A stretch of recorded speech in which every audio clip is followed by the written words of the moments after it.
Deep fake करके एक चीज़ आ गई है जहाँ पे आप लोग मतलब लिटरली लोगों के वीडियो बनाए जा सकते हैं। जैसे मेरा ही ना फेस तो है ही इंटरनेट पे, मुझे ही यूज़ करके, मेरी आवाज़ भी इंटरनेट पे है, उसका यूज़ करके लोग ऐसा वीडियो, जैसे आपने बोला ना पैसे मांगने वाला। सर उसके बहुत सारे मायने हैं। आपको एक अननोन नंबर से एक वीडियो कॉल आएगा, जैसे आप उसको पिक करोगे 2 सेकंड के अंदर फ़ोन काट भी देगा। हाँ, ये वाली चीज़ मेरे साथ भी हुई है। उसके बाद आपको 20-25 मिनट आधे घंटे के बाद एक वीडियो सेंड करते हैं जिसमें फेस आपका होगा, लेकिन उसके नीचे एक पूरा कोई भी एक न्यूड बॉडी का वो लगा देंगे। अच्छा, ओके। हाँ, और इसको बोलते हैं सेक्सटॉर्शन। ओके। इससे वो आपसे पैसा निकलवाएंगे, वो आपको कॉल करेंगे, फिर ऐसा है जी हमने आपकी ये वीडियो देखी, हमने आपका वो आया, या तो हमको 50,000 रुपये भेज दो, अदरवाइज हम इस वीडियो को लीक कर देंगे। वॉइस क्लोनिंग, वीडियो क्लोनिंग आज के दिन इतना ज़्यादा चल रहा है। आपको एक फ़ोन आएगा, आपकी वाइफ या आपके डैड या आपके मॉम वो बन के आपसे बात करेंगे कि बेटा मेरे को है ना अभी 1 लाख रुपए चाहिए और आप जल्दी से भेज दो यार। वो वॉइस क्लोनिंग इस तरह से करते हैं कि आपको सही में लगेगा कि your dad is calling you, और आप उनके अकाउंट नंबर में या जो भी अकाउंट नंबर बताएंगे कि यार मैं बाहर हूँ और बेटा मेरे को इतने पैसे की ज़रूरत है, तू भेज दे, मेरे खत्म हो गया, फिर मेरा कार्ड ब्लॉक हो गया। आप उस केस में जनरली क्या करोगे, आप भेज दोगे पैसे, और वहीं पे आप साइबर फ्रॉड का शिकार हो जाते हो। कई लॉयर्स ऐसे होते हैं, जैसे I don't want to name, लेकिन जो 25-25, 30-30 लाख एक सिंगल हियरिंग के लेते हैं, तो ऐसे भी लॉयर्स हैं। हाईएस्ट आपको लगता है कितना अचीव किया जा सकता है लॉयर बनके? हाईएस्ट ये ओपन प्लेटफॉर्म पे मैं नाम तो नहीं लेना चाहूँगा, नाम नहीं लेकिन लेना। हाँ एक कंटेंट क्रिएटर था और जिसके करीब करीब 10 लाख के आसपास 1 बिलियन फॉलोअर्स थे। उसका अकाउंट हैक कर लिया वेस्ट बंगाल में। Okay.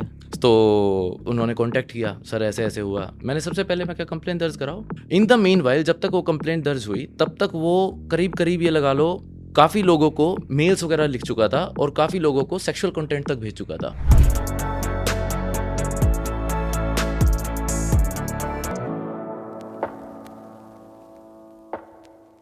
Sagar ji, welcome to DBC podcast. सो आज का पॉडकास्ट थोड़ा इंटरेस्टिंग होने वाला है क्योंकि पहली बार मैं एक लॉ से रिलेटेड बात है, हम है ना क्रिएटर्स यूजुअली ना लॉ से काफ़ी मतलब वो रहता है, हमें पता ही नहीं रहता लॉ ये सारी चीज़ें। तो मुझे लगता है कुछ ऐसी चीज़ें से स्टार्ट करते हैं जो ज़्यादातर क्रिएटर्स मतलब लॉ के बारे में नहीं जानते हैं, अगर आप ऐसा कुछ बात है, और जिसके जैसे मे बी प्रॉब्लम भी होती है क्रिएटर्स को, ऐसा कुछ है। आपके कंटेंट क्रिएटर्स को बहुत सारे लॉज के बारे में नहीं पता होता है, तो बहुत बार कई सारी प्रॉब्लम्स आती है जो उनको फेस करनी पड़ती हैं। जैसे एक छोटा सा भी एग्जांपल लूँ कि कई बार जैसे अगर आप यूट्यूब का चैनल चलाते हो तो this is your main source of income, और I can say this is your career, this is your passion.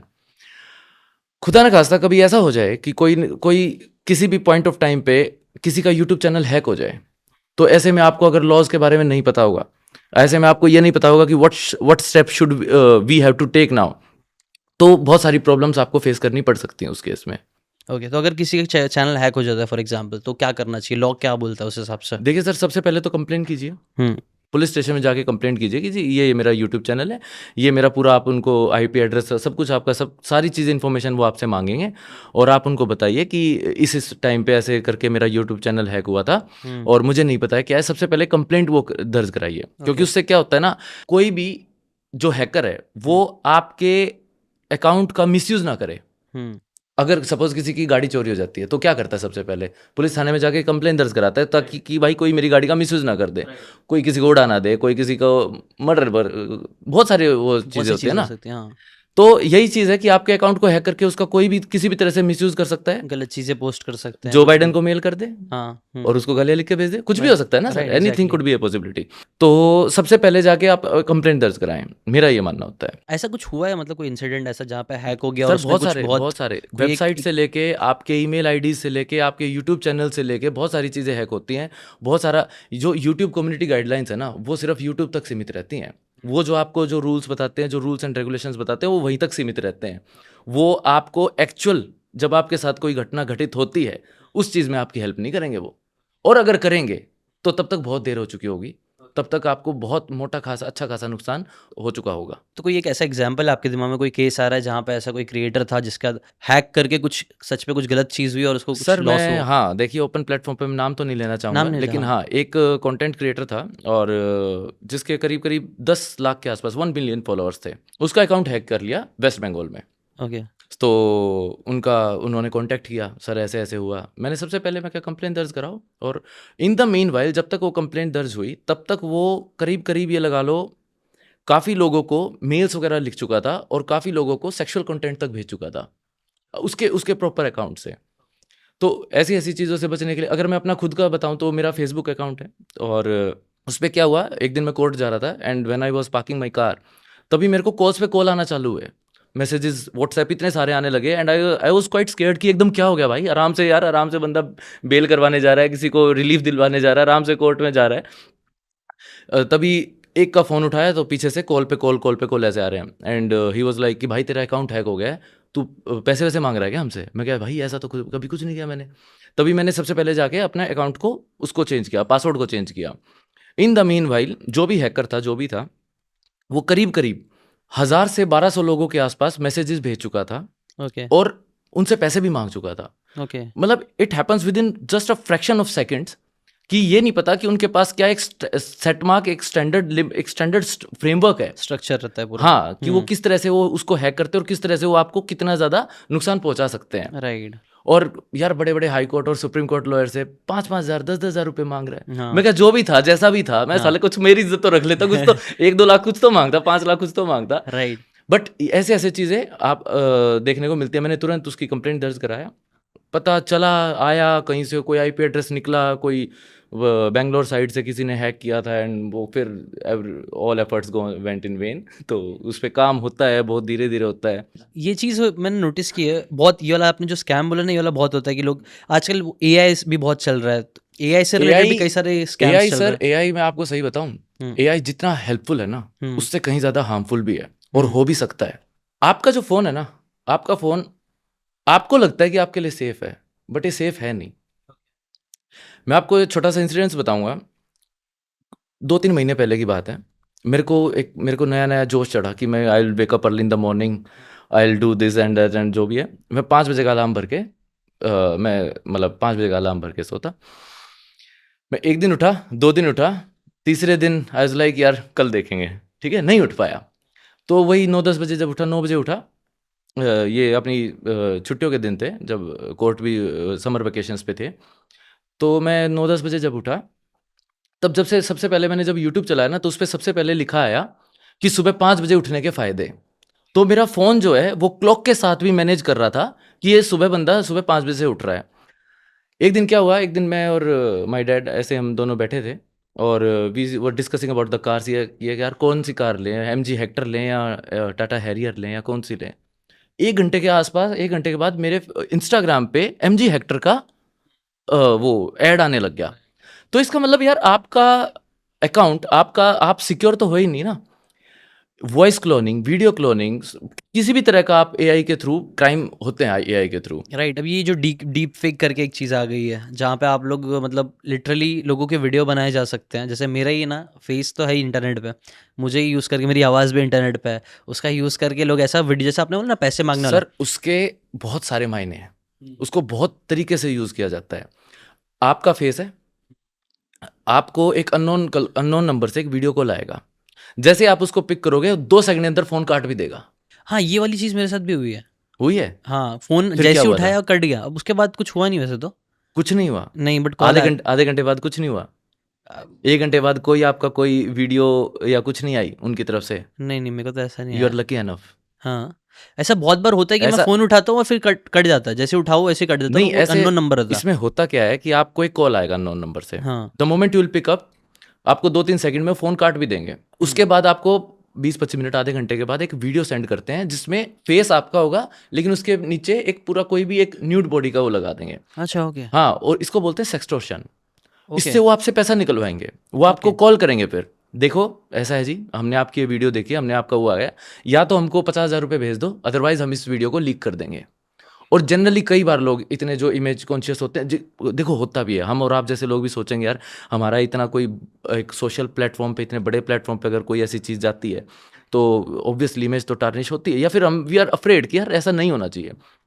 लेकिन ऐसे केस में सर कभी घबराना नहीं चाहिए। सबसे पहले जाके कंप्लेंट करो और उसके बाद उसको कहो कि भाई तुझे जो करना है ना, तू जो जो उखाड़ना है उखाड़ ले। ओके, वो कुछ करेगा भी, वो आपके फेसबुक से, आपके इंस्टाग्राम से आपके क्लोज वंस को निकालेगा और उनको वो वीडियो सेंड भी करेगा। वो भी आपको कॉल बैक करेंगे कि भाई ये क्या चल रहा है, व्हाट इज दिस।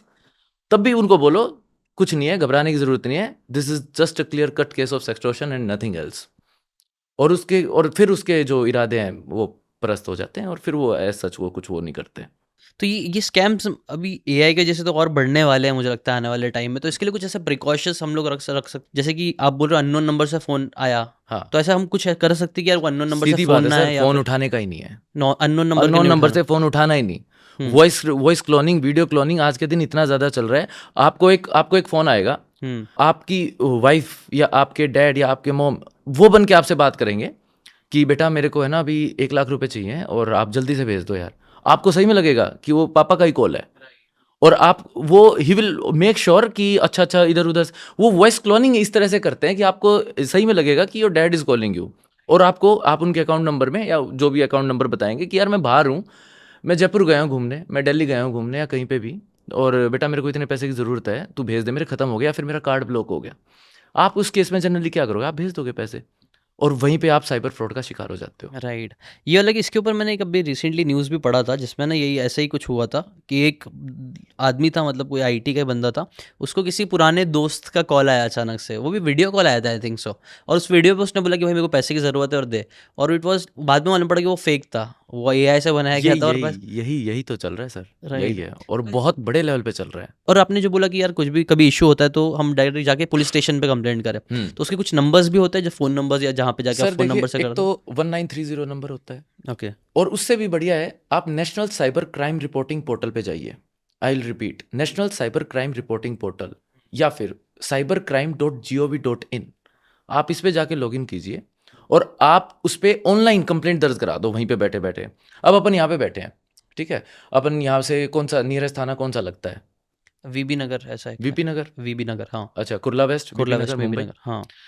अब अपन वहाँ तक जाएँगे, आपके साथ कुछ भी फ्रॉड हुआ है, अपन वहाँ तक जाएँगे, ट्रांज़ैक्शन सील नहीं होगी या ट्रांज़ैक्शन हो चुकी है। वहाँ तक जाएँगे, वो आपसे पूरे क्वेश्चन पूछेंगे। अच्छा, कहाँ से आए हो? आप सबसे पहले तो दे पुलिस वाले विल मेक श्योर कि वेदर दिस जुरिसडिक्शन एक्सिस्ट और नॉट, अच्छा। क्योंकि कोई अपने ऊपर काम नहीं लेना चाहता। हाँ। वो ये कहेंगे, अच्छा ये पैलेडियम मॉल तो उस वाले उसमें आता है, अच्छा ये उसमें आता है। हुँ, ऐसे भी कह सकते हैं। हुँ, और फिर आपसे क्वेश्चन पूछेंगे, अच्छा किसी पे शक, किसी पे ये, किसी पे वो, आप क्या कर रहे थे, आपको कैसे लगा आप ये साइबर फ्रॉड हुआ है, आपसे कैसे पैसे मांगे। इतनी रिपोर्ट अभी नहीं देने का। सबसे पहले अपना पूरा कागजी काम में जाने से के बजाय सबसे पहले आपको अपना you have to make sure कि आपका केस रजिस्टर हो जाए, आपकी जो शिकायत है वो रजिस्टर कंप्लेन दर्ज हो जाए। उसके बाद अगर आपने ऑनलाइन आपने रिपोर्ट दर्ज कराई, उसके बाद क्या होगा कि जो भी आपका कंसर्न थाना लगेगा, national cyber crime reporting portal जो है आपके कंसर्न थाने में आपकी कंप्लेंट को पहुंचाएगा। फिर they will call you back, then an investigation officer will be appointed, then they will call you and फिर वो आपको बताएंगे कि हाँ जी आ जाओ थाने, क्या क्या हुआ है, आपकी रिपोर्ट आ गई है। तब तक ये होता है कि आप सेफ साइड पे चलते हो, कोई और नुकसान नहीं पहुंचा सकता वो आपको, राइट। राइट। केसेज़ ये सब चीज़ें तो बहुत सुनाई देते रहते हैं। एक सीरीज़ भी बनी थी, वो भी साइबर क्राइम में आएगा जामतारा ना, एंड ऑल, जामतारा जो हाँ आई थी, हाँ वो हाँ काफ़ी फेमस हाँ हुई थी। हाँ हाँ, तो वैसा वो सच में होता है, अभी भी बिल्कुल वैसा सच हो में रहा होता है, बिल्कुल सच में होता है। है? वैसे ही पूरा सीन? पहले वो कैश में चलते थे, आजकल क्रिप्टो करेंसीज में चलते हैं। अच्छा, क्रिप्टो करेंसीज़। पैसा आया सीधा क्रिप्टो करेंसी में, और ये दूसरे लोग देश कितने जहाँ पे भी। स्मार्ट हो गए, मतलब इवॉल्व करते रहते हैं। स्कैम्स में देख रहा हूँ ये लोग थोड़ा-थोड़ा इवॉल्व करते रहते हैं, कुछ ना कुछ नया-नया बहुत, करते रहता है। क्योंकि देखिए आज आपके दिन मैं आपको फ़ोन करूँ कि हाँ जी सर आपके पास एक ओटीपी आया होगा, आप नहीं बताओगे यार। हुँ, आपके एटीएम के पीछे एक सीवीवी नंबर होगा, वो बता दो, आप नहीं नहीं बताया, बताओगे। हाँ, सब। तो जितना इवोल्व आप लोग होते हो उतना इवोल्व साइबर फ्रॉड होते हैं। हाँ, लेकिन एक बात मैं आपको ज़रूर बताना चाहूँगा, हाँ, वो चाहे कितने भी तेज़ हो जाएँ, हाँ, सरकार से तेज़ नहीं हो सकते। ओके। सरकार सही कह रहे हो ना, सही मायनों में वो कौन सा है धर्मेंद्र जी का डायलॉग, सरकार ਤੁਹਾਡੀ प्यो है। हाँ, हाँ। तो सर बिल्कुल ये बात है, ओके, सरकार से बढ़ के नहीं हो सकते। तो लोग पकड़े जाते हैं पक्का? बिल्कुल पकड़े जाते हैं जी, हुँ, कैसे भी करके आओ, कितना भी वो करो। इतना भी होता है कि आप बैठे हो मुंबई में, आपको कॉल आया जामतारा या अपना झारखंड से, बंदा बैठा होगा वेस्ट बंगाल में, सिम रजिस्टर्ड होगा बैंगलोर में, पकड़ लो, कैसे पकड़ोगे? बट सरकार इतनी तेज है सर, पुलिस इतनी तेज है, साइबर क्राइम फिर भी पकड़ लेती है। क्या आप 10 लाख का, 15 लाख का, 20 लाख का कोई सॉफ्टवेयर ले आए, 50 लाख का सॉफ्टवेयर ले आए, सरकार 5 करोड़ का सॉफ्टवेयर लाएगी, फिर आपको पकड़ेगी। कैसे, उससे कैसे बचोगे? वो आपको लोकल डिलीवरीज करवाते हैं, सरकार विदेशों से वो लेके आती है ना, आप उनसे नहीं बच सकते। राइट, तो पकड़े ये तो लोग जाना है ही, पकड़े कभी पकड़े ना तो कभी तो जाना ही पकड़े है, हाँ, जाएँगे उसमें। उसका कोई एंड नहीं है। हाँ, कभी देरी हो सकती है लेकिन एंड तो है, पकड़े तो जाओगे। ओके, तो अभी कुछ लेटेस्ट में कुछ स्कैम्स आए हैं जो आपको लग रहा है जो लेटेस्ट लोगों को पता होना चाहिए? जैसे मैंने अभी रिसेंटली एक स्कैम के बारे में पढ़ा था कि डिलीवरी करते हैं लोग, आपके मतलब ऐसी नॉर्मल डिलीवरी आ जाएगी, पैकेज आ जाएगा, और उसमें वो बोला आपकी डिलीवरी नहीं रहती है, तो फिर भी वो लोग बोलते हैं अच्छा ठीक है आपकी डिलीवरी कोई नहीं, बट ना आपको एक OTP आएगा, हाँ OTP वही दो और तो, रिटर्न करवा दो कस्टमर केयर को, ऐसा फ़ोन कभी नहीं करके। करने का, उसको राइट। बोलना अच्छा वो आया है, हाँ। कोई पार्सल आया है, हम्म। भाई अपने पास ही रखो, मैंने तो कुछ नहीं मंगवाया, हम्म। OTP आएगा मैं नहीं दे रहा, हम्म। देने का ही नहीं है उसको, क्या हम्म। कर लेगा, क्या कर लेगा अगर वो बेचारा डिलीवरी बॉय है। कई बार ये होता है डिलीवरी बॉय को भी नहीं पता कि ये पीछे से ये स्कैम चल रहा है।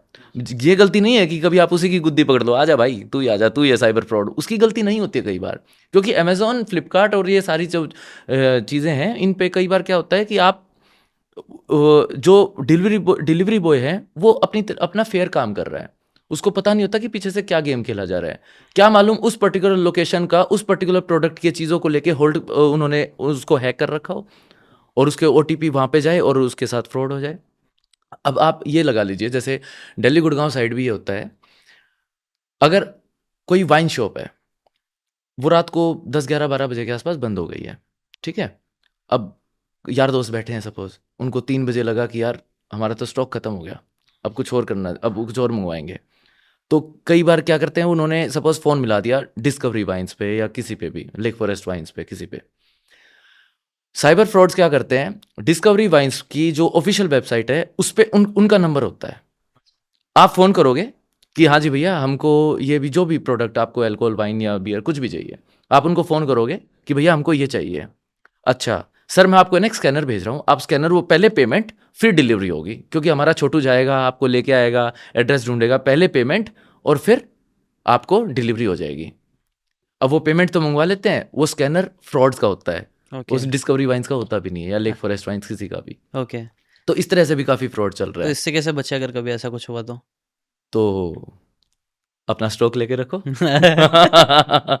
मतलब ना? ये लोग साइड्स वाइड्स भी हैक मतलब कर लेते हैं, सर तो इसका तो उससे भी। देखो, इसका तो मैं ऐसा सच कुछ नहीं बता सकता, इससे कैसे बचा जाए, राइट? तब तक या तो आप उसके पूरा क्रॉस कंफर्म कीजिए कि भाई हमको पूरा फोटोज वगैरह भेज, या VC के थ्रू या कैसे भी करके आप उनको पूरा एक cross confirmation is very necessary in मतलब this kinds basically of known things. Number पे ही फ़ोन करो, अगर आपको कुछ नया नंबर पे भी फ़ोन कर रहे हो तो भी एक नया नंबर रिस्क पे हो भी, सकता नया नंबर पे भी कई बार ये होता है, आप टोल फ्री नंबर है, आपको आपको हाँ आपको सपोज किसी जस्ट डायल पे कॉल करना है, आपको ये पता लगाना है कि यहाँ पे सबसे बेस्ट मार्बल मैन्युफैक्चरर कौन है जो मेरे को, या फिर आपको ये पता लगाना है, आप घर बना रहे हो, आपको ये पता लगाना है कि मुझे सबसे बेस्ट टाइल्स कौन प्रोवाइड करा के देगा। आपने जैक्वार टाइल्स को फ़ोन कर दिया, जैक्वार टाइल्स को फ़ोन करके आप वो कर रहे हो, क्या मालूम वो टोल फ्री नंबर 1800 कुछ भी लगा लो, 1801 कर देंगे उसको। आप सोचोगे कि मैं जैक्वार टाइल्स को फ़ोन कर रहा हूँ, फ़ोन जा रहा है कहीं और इस तरह से भी करके आपकी इन्फॉर्मेशन निकलवा के बिल्कुल पॉसिबल है, और करते भी है लोग, और काफ़ी अच्छा खासा पैसा निकलवाया जाता है। देखिए हर तरह का ना एक स्टैंडर्ड सेट ऑफ रूल्स है, साइबर फ्रॉड्स के अपने अपने मायने हैं। अब Mewat is a place in Haryana, Mewat side अलग ही तरह का काम होता है, मेवात साइड OLX फ्रॉड होता है।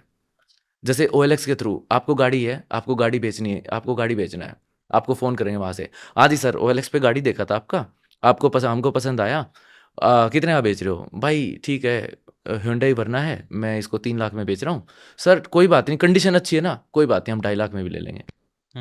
They will allure you, right, कि सर लेकिन आपको आना पड़ेगा डिलीवरी देने, देखो मैं नहीं आ रहा, मेरे घर में बच्चा बीमार है, ये वो फलाना कुछ भी लगाएंगे वो अपने। आप जाओगे उधर, पैसे वैसे तो गए, आप भी आ जाओ तो अच्छी बात है, पैसे वैसे तो गए, वो गाड़ी भी रख लेते हैं, कई बार बंदे को भी रख लेते हैं। अच्छा। हाँ इस तरह के वो सारे किए जाते हैं। ओके। अब वहाँ से स्पेशली कई तरह के कॉल्स मेवात साइड से आते हैं, उसको बोलते हैं पहचान कौन फ़ोन। अच्छा। वो आपसे आपका घर का कोई सदस्य बन के बात करेंगे, या फिर आपका कोई ऐसा दोस्त, जैसे आप ये आपने बताया ना कि एक दोस्त का बहुत पहले से था और उसका फ़ोन आया और इस टाइप से आपको ऐसा फ़ोन करेंगे।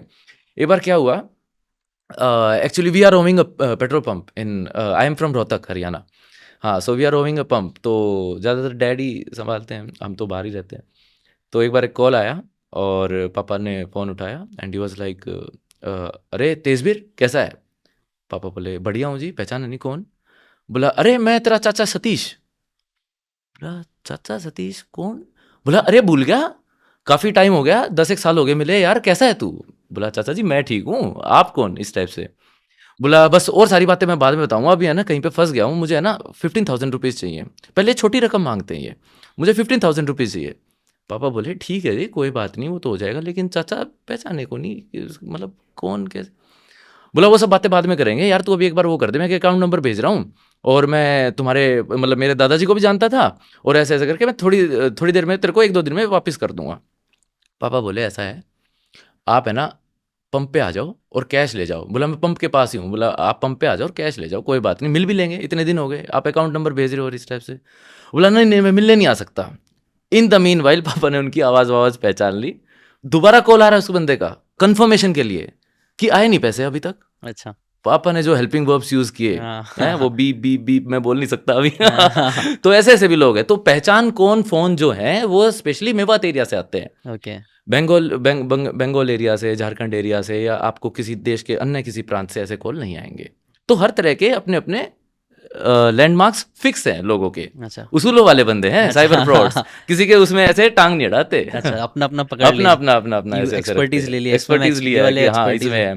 कौन एटीएम फ्रॉड करेगा, कौन क्रेडिट कार्ड फ्रॉड करेगा, कौन ऑनलाइन स्कैम्स करेगा, कौन आपका जैसे एक आजकल ये बड़ा चल रहा है जो कि आप अपने स्टूडियो सेटअप और इन सब के लिए भी यूज करते होगे, एनी डेस्क वगैरह, हाँ, एयरड्राइट हम्म है ना, क्विक रिस्पॉन्स, ये सब है। हम्म इसमें क्या होता है कि आप एनी डेस्क पे आपको एक कोड आता है, मुझे आपके फ़ोन में कुछ, मुझे आपके लैपटॉप पे कुछ काम करना है, आपको कुछ चीज़ समझ में नहीं आ रही है, जो कि बहुत सारे एम्प्लॉइज़ में होता है, जो कि बहुत आईटी फर्म्स में जनरली तौर पे होता है। कुछ जो बड़ी आईटी फर्म्स हैं वो सॉफ्टवेयर्स लेके आई हैं तो उसमें थोड़ा सेफ रहता है, लेकिन जो छोटी आईटी फर्म्स है वो नहीं ला पाती, बिकॉज वो लैक्स का आता है काफ़ी। तो उसमें क्या करते हैं, आप एनी डेस्क पे आपके पास एक कोड आएगा, मैंने आपको कोड भेजा, आपके पास आएगा, आप उस कोड को भरोगे तो मेरे पास पूरे का पूरा लैपटॉप का एक्सेस आ जाएगा। उसके बाद सर अगर आपका ध्यान इधर से उधर थोड़ा बहुत भी हुआ, do you know that how much harm can I make. और ऐसा करते भी हैं। वो आपको कोई पेमेंट उलझ गई या कुछ नहीं आया, ट्रांजैक्शन नहीं हो रहा है, या फिर आप कुछ और काम कर रहे हो, आप 2 मिनट के लिए पानी पीने चले गए, वॉशरूम चले गए, कुछ भी, तभी मेरे पास तो पूरा एक्सेस है ना। और लोग इस तरह का फायदा उठाते हैं। तो हमें इस तरह की चीज़ों से भी बचना चाहिए। और इनके प्रॉपर एक्सपर्टीज है जो बैठे हुए हैं, ये सब काम करते हैं। ओके, पूरी टीम रहती है लोग, पूरी टीम रहती है। और 10th पास भी नहीं है वो बच्चे, अच्छा। उनका दिमाग देखो कितना तो ये लोग इसमें कैसे घुस जाते हैं, मतलब कहाँ से? प्रॉपर ट्रेनिंग्स होती है। हाँ, मैं एक्चुअली यूट्यूब पे देखता हूँ, कई सारे वीडियोस होते हैं जहाँ पे ना वो पूरा ये लोग का ऐसा पूरा ऑफिस पूरी बनी हुई रहती है, जहाँ proper with name and everything, security guard, और ये लोग स्कैम कर रहे होते हैं आउटसाइड इंडिया वाले। मैक्सिमम ये लोग फॉरेनर्स को स्कैम करते हैं। फॉरेनर्स को स्कैम करते हैं सर, देखिए होता है पूरा एक स्ट्रक्चर्ड तरीके से चलते हैं, वो कॉल सेंटर्स में भी किया जाता है कॉल सारे सेंटर्स में, काम। हाँ। हाँ, तो ये जो आप यूएस और ये सब ऑस्ट्रेलिया और ये सब बता रहे हो, ये जनरली काम कॉल सेंटर्स के थ्रू होते हैं। ये मेवात एरिया, झारखंड एरिया, ये सब नहीं है, इनकी एक्सपर्टीज अलग है, ये अच्छा। अलग तरीके से जाते हैं, बिकॉज इंग्लिश बोलनी पड़ेगी ना, हाँ हाँ उनको नहीं आती बेचारों को। हाँ। तो उस तरह से आपका अमेजोन का पार्सल आ रहा है, आपको कैलिफोर्निया में फ़ोन कर दिया, उनका कोई पार्सल अटका हुआ था, कॉल सेंटर वालों को पता होता है, डेटा आ जाता है, सब डेटा का खेल है सर, सब डेटा बेस चलता है, डेटा आ गया उनके पास, अमेजोन का कोई चीज़ है वो नहीं आ पा रही है, तो उन्होंने क्या किया, उनसे उस कंसर्न्ड कैलिफोर्निया के उस कंसर्न बंदे को कॉल करके उस तरह से वो ऑनलाइन ठगी भी करते हैं, पकड़े भी जाते हैं, अच्छे खासे लेवल पे पकड़े जाते हैं, क्योंकि गवर्नमेंट के पास हर कॉल का रिकॉर्ड और हर कॉल का सोर्स ऑफ इन्फॉर्मेशन है। तो ये लोग को सजा क्या होती है अगर ये पकड़े जाते हैं, तो इनकी सजा डिपेंड क्या होती करता है कि उन्होंने क्राइम किस तरह का किया है। अच्छा, हाँ, मिनिमम पहले तो बेल भी नहीं होती, कितना मिल सकता है? पहले तो बेल भी नहीं होती, अच्छा। और फिर मैक्सिमम सजा, सर मैक्सिमम तो देखो डिपेंड करता है। अगर कोई आपका यूट्यूब चैनल भी हैक कर देता है तो सर आईटी एक्ट जो है उसमें कई सारे ऐसे भी प्रोविजंस हैं जहाँ पे आप 5 करोड़ तक कंपनसेशन ग्रांट करवा सकते हैं, 5 करोड़ तक का कॉम्पनसेशन मिलता है। क्योंकि सर इट्स नॉट ईजी, आप इतना बड़ा एक यूट्यूब चैनल चला रहे हो, आपकी इतनी बड़ी टीम है, आपका इतना बड़ा ये स्ट्रक्चर है, आपने इतना इन्वेस्ट कर रखा है, आपके कैमराज लैक्स ऑफ रुपीज़ के हैं, आपने इस पर इतनी मेहनत की है, राइट, आप उससे मॉनेटरी भी बेनिफिट ले रहे हैं। तो क्या इन सब चीज़ों का अंत, क्या ऐसा होगा कि हैकर को 1 साल की सज़ा और 1000 रुपये जुर्माना? नो, ऐसा नहीं होता है।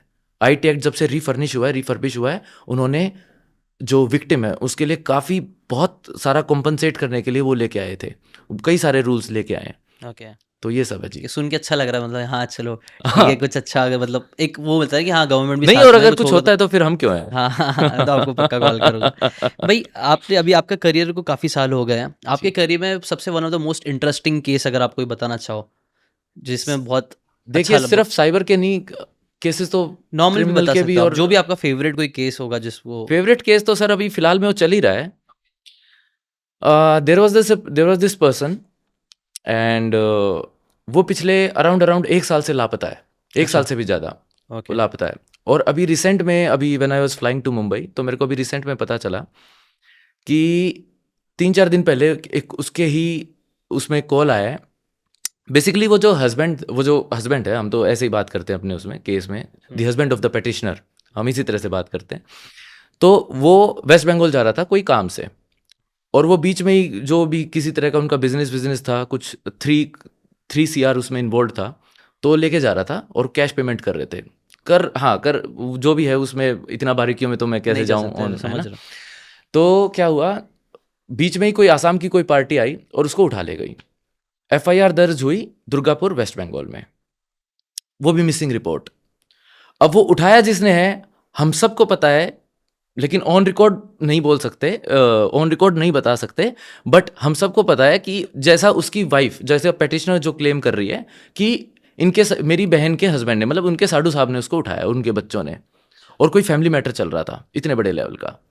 और सर वो अभी 3-4 दिन पहले हमारे पास इन्फॉर्मेशन आया, जैसा कि उसने, उसकी जो पेटिशनर है उसने मेरे को वीडियो भेजी, उस वीडियो में क्लियर वो लड़का जो है, जो किडनैपर है, वो बाइक पे बैठ के बता रहा है कि हमको उसकी लोकेशन, हमको ये भी पता है कि उसकी लोकेशन कहाँ है, हमको ये भी पता है वो जिंदा है, और हमको सारी चीज़ें उसके बारे में पता है। तो सर मैंने 2 दिन पहले ही हाई कोर्ट में उसके लिए पिटीशन डाला, हैबियस कॉर्पस रिट पिटीशन, कि कम से कम हमें ये, हैबियस कॉर्पस का मतलब होता है टू हैव द बॉडी। अगर आपकी हैबियस कॉर्पस की, अगर आप हैबियस कॉर्पस की रिट पिटीशन लगाते हैं, तो आप उसको, तो पुलिस की ड्यूटी बनती है उस बंदे को ढूंढ के लेके आना, या तो बंदा कस्टडी में है या फिर नॉर्मल। सर ये नॉर्मल केसेस में होता है। अगर सपोज अगर किसी की लड़की भाग गई या गायब हो गई है, या लापता हो गई है, नहीं मिल रही है कहीं पे, कहाँ पे है, तो ऐसे केस में आप हैबियस कॉर्पस की रिट पिटीशन फाइल कर सकते हैं in the court of law, in honourable high court only. Habeas corpus की जो रिट पिटीशन होती है वो रात के 2 बजे भी आप फाइल कर सकते हैं। उसके बाद क्या होता है, 3 बजे भी आपको जस्टिस साहब के सामने पेश किया जा सकता है, अच्छा या फिर आपको मॉर्निंग में सुबह बिल्कुल प्रायोरिटी बेसिस पे सबसे पहले पेश किया जाएगा। ओके तो ऐसा एक केस था, वो बंदे का लगा है, अब देखो उसका एक स्टेटस रिपोर्ट आना है, अब उसमें कैसे क्या रहेगा, अब पता चलेगा। अगर नहीं मिलता है फिर भी, तो हम सुप्रीम कोर्ट का दरवाज़ा खटखटाएंगे, वही हमारे पास एक लास्ट चांस बचता है। ओके और भी कोई ऐसा और इंटरेस्टिंग केस है आपके जो करियर में आपने देखा है? सर इंटरेस्टिंग तो देखो ऐसा है कि मैं तो हर केस को इंटरेस्टिंग मानता हूँ, मतलब मेरा तो ये रहता है कि हर केस को बिल्कुल एंड तक जाकर अपने क्लाइंट को रिलीफ दिलवाना। तो मेरे लिए तो सर छोटा सा, अगर वो कोई खैर अभी तो नहीं, पहले तो जब स्टार्टिंग में मेरे करियर में, स्टार्टिंग करियर में सुपरदारी के भी केसेस आते थे, वो भी करते थे। सुपरदारी अगर थाने में किसी ने गाड़ी पकड़ ली, तो गाड़ी थाने से छुड़वाने का भी एक अलग से प्रोसीजर रहता है, ये जो तो कि जैसा कि नॉर्मल लोगों को नहीं पता होता है। ये है ना, मैं शेयर करना, क्योंकि ये सब लोगों की कॉमन प्रॉब्लम होती है, चल। कभी ना कभी हम पकड़े जाते ही अच्छा तो अगर ऐसी टाइम पे क्या करना चाहिए, ऐसा कुछ क्विकली अगर आप बता सको तो। आजा। तो इसमें ये होता है कि सर एक एप्लीकेशन फॉर्म होता है, वो एप्लीकेशन फॉर्म भरो और उसको कोर्ट में पेश करो, कोर्ट में उसको अलाउ कर देते हैं, फिर कंसर्न थाने में जाके आप उसको, उस पर sign and seal and stamp होता है, और आप अपना निकलवा सकते हो। अच्छा, जो गाड़ी पे लेके चले जो जाते हैं। हाँ, जो गाड़ी लेके चला जाए, इम्पाउंड हो जाती है, जो भी है। और भी सर कई सारे केसेस, अभी रिसेंटली में एक केस था, there was this a person who is from another country, तो वो फेक पासपोर्ट के चक्कर में पकड़ा गया। He was flying from Iraq to London. तो जैसे वो दिल्ली एयरपोर्ट पहुंचा, तो दिल्ली एयरपोर्ट पे उसको फर्जी पासपोर्ट के उसमें पकड़ा गया। अब उससे पूछताछ हुई, तो ही वॉज लाइक कि मुझे तो पता ही नहीं है क्या है क्या नहीं है, इस टाइप से। उसको एक्चुअल में नहीं मालूम था कि उसकी उसमें गलती भी है, क्योंकि वहाँ पे जो एजेंट बैठा था उसने उसका फर्जी पासपोर्ट बना दिया। ओके क्योंकि ऐसा होता भी है, अपने भी यहाँ पे बहुत सारे ऐसे लोग होते हैं जो फेक पासपोर्ट करा के या डोंकी प्रोसेस के थ्रू या कैसे भी करके विदेश जाते हैं। तो ऐसा ही उसने, किसी एजेंट ने उसका फेक पासपोर्ट बना के कुछ वो कर दिया, but he was not aware of it. इसका पूरा गहन जांच अभियोग, पूरा गहन इन्वेस्टिगेशन के दौरान पता चला है कि उसको वाकई में कुछ नहीं पता था, and that agent was held responsible for it. तो सर उसमें ये हुआ कि जब वो आया, तो उसको कस्टम्स वालों ने और दिल्ली एयरपोर्ट पे उसने पकड़ लिया कि भाई ये तो फेक पासपोर्ट है। अब वो वहाँ से टेक ऑफ तो कर चुका था, लेकिन जैसे यहाँ पे लैंड किया तो उसको वो पकड़ा गया। अब उस केस में क्या हुआ कि जैसे उसको पकड़ा, तो फिर इंटेलिजेंस ब्यूरो ने उसको एज अ खुफिया एजेंट के तौर पे उसके ऊपर चार्जेस लगा दिए। जब मैं उससे संपर्क में आया और मैं उससे जब तिहाड़ जेल मिलने गया, तब वो रोने लगा और बोला कि सर मैं किसी मिशन पे नहीं आया हूँ, मुझे तो पता भी नहीं है मेरे साथ हो क्या रहा है, ये मेरे को कौन सी जेल कहाँ पे कैसे क्या है। इन द मीन वाइल उसके जब घर वालों से कनेक्ट हुआ तो उनकी मदर जो है वो 4th stage cancer patient, she was hospitalised and she was like sir मेरा बेटा तो पहली बार विदेश जा रहा था, उसको तो पता भी नहीं था कि क्या कैसे पासपोर्ट क्लियरेंस और कैसे क्या होता है, और सर कैसी मिशन और कैसी बातें कर रहे हो आप, हमें तो पता ही नहीं। तो फिर उसको कोर्ट से पहले बेल पे रिहा किया गया और प्रॉपर इन्वेस्टिगेशन के through he was questioned for hours. जब ये हो चुका कि हाँ he was not a spy और कुछ नहीं था, तब सर उसको रिहा किया गया, तब उसको FRR और उसके थ्रू उसको वापस भेजा गया।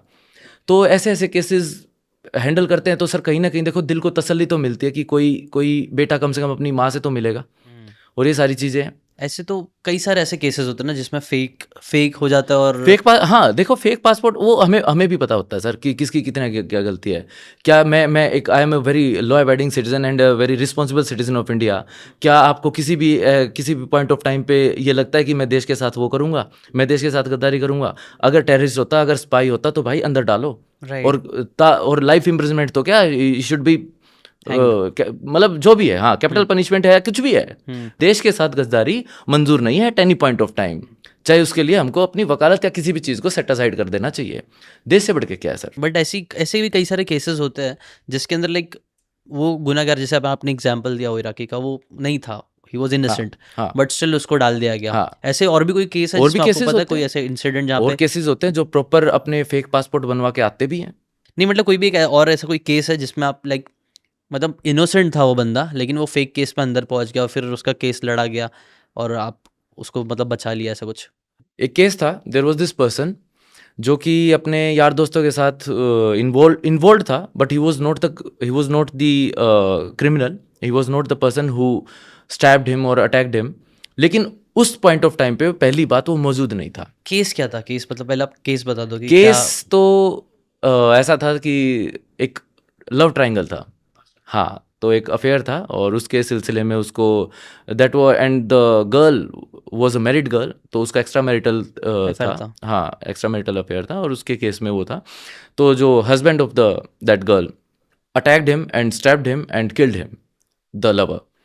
तो उस केस में मेरा जो क्लाइंट था, he was neither the part of the conspiracy, he was neither present there at the point of time of commission of a crime.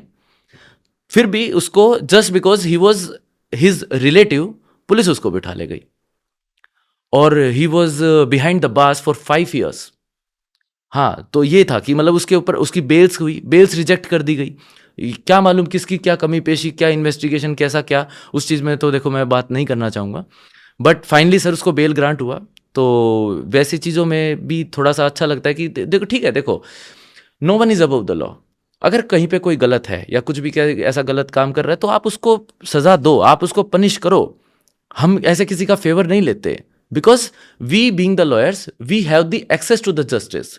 But justice भी तो है, जज साहब भी तो हैं, वो भी तो देखते हैं, वो भी तो अपने तरीके से काम करते हैं। राइट। तो ये सारी चीज़ें। अच्छा, अगर कोई किसी को कोई ऐसा थोड़ा बहुत लॉ के बारे में इंटरेस्ट रखता है तो आपके पास ऐसे कोई बुक रिकमेंडेशन है, कुछ है जो थोड़ा बहुत उसको आइडिया हो जाए बेसिक चीज़ों के बारे में, लॉ के बारे में? कोई ऐसी आपकी कोई फेवरेट बुक जो नॉर्मल लोग भी पढ़ सकते हैं लॉ के बारे में, ऐसा कुछ है?